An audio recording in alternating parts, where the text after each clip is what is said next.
Dominant innings by Tom Banton on a night when so many with the bat struggled saw Somerset claim a crucial 7-run T20 blast win over Hampshire in Taunton.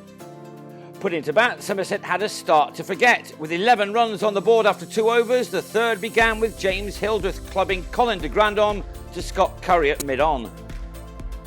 De Grandhomme then removed his fellow Kiwi superstar. Devon Conway's debut for Somerset ending as he lifted the bowler to James Vince. Conway was gone for 5 and his team were left on 17 for 2 after 3 overs.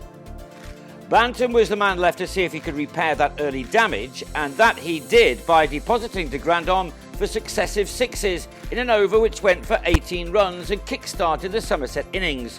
While the 2 dismissed batsmen had failed with their timing, the same could not be said of Banton. Those shots helped Somerset post 47 runs in the power play, but Banton was not done yet.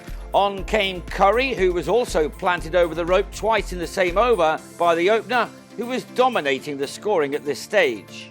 That was a good job too, because Lewis Goldsworthy was another to find it difficult to time his shots, emphasised by the slice off Curry, which landed in the hands of Brad Wheel, the hosts now on 63 for 3 after 7 overs.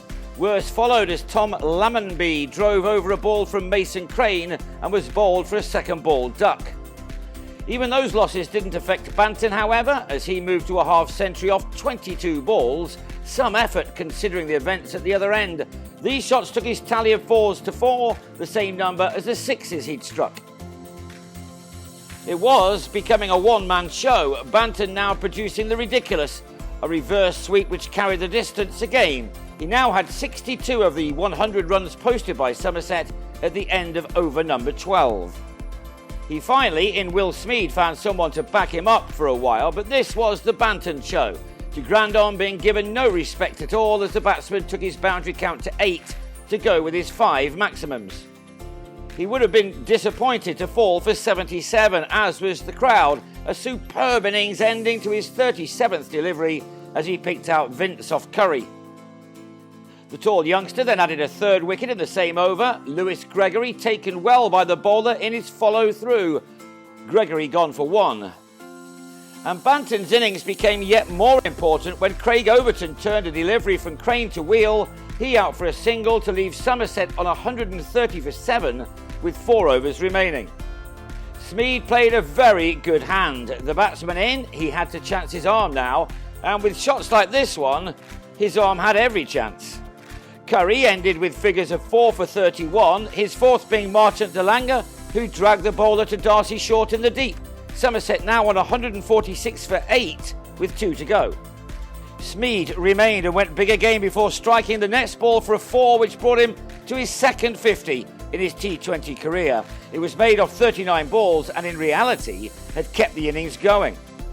While he and Banton shone, the rest all failed. Josh Davey, the 9th to fall, another to find the boundary just too far away.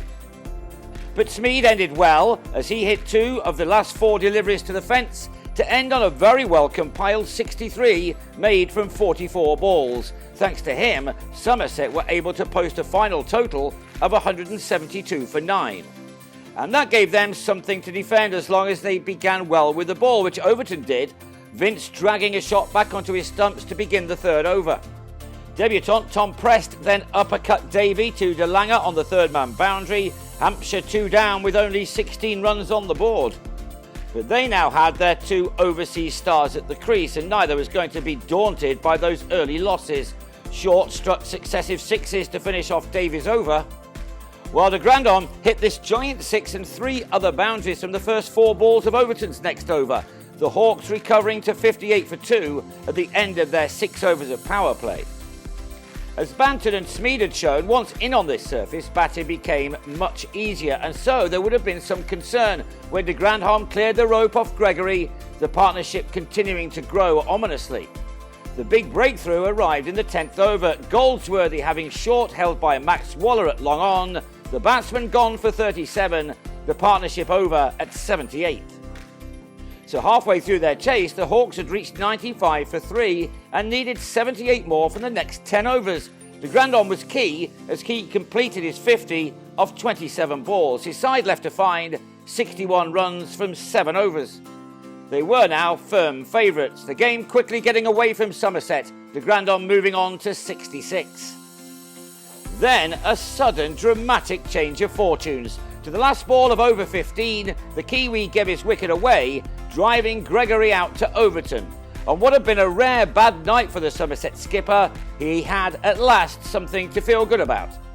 And more so in the next over. Lewis McManus picked the wrong ball to sweep and was leg before to Waller. The Hawks wobbling now on 141 for 5, needing 32 more to win from 4 overs. De Lange may not have taken a wicket, but his 4 overs cost just 13 runs, and he'd set things up for the others. James Fuller struck Waller for a 6 to take the target to 18 off 2. The penultimate over was given to Davey, and he stunned the visitors with a superb effort, the over going for only 7 runs and ending with Fuller chipping to Overton. From nowhere, it was now Somerset as favourites, with 11 still needed from Gregory's last over. Second ball of it and the game was over. Joe Weatherly testing out Overton again in the deep. Gregory's first 3 overs had been hit for 43 runs. But his last and most important cost just 3. The final ball seeing Chris Wood miss-hitting to Ben Green on as a sub. Incredibly, Somerset had done it. The Hawks, like their hosts, finding only a couple of batsmen who looked in any comfort at the crease. The margin of victory was 7 runs as Hampshire ended on 165 for 8. An important 2 points for Somerset to now take with them to Canterbury for their next match on Monday.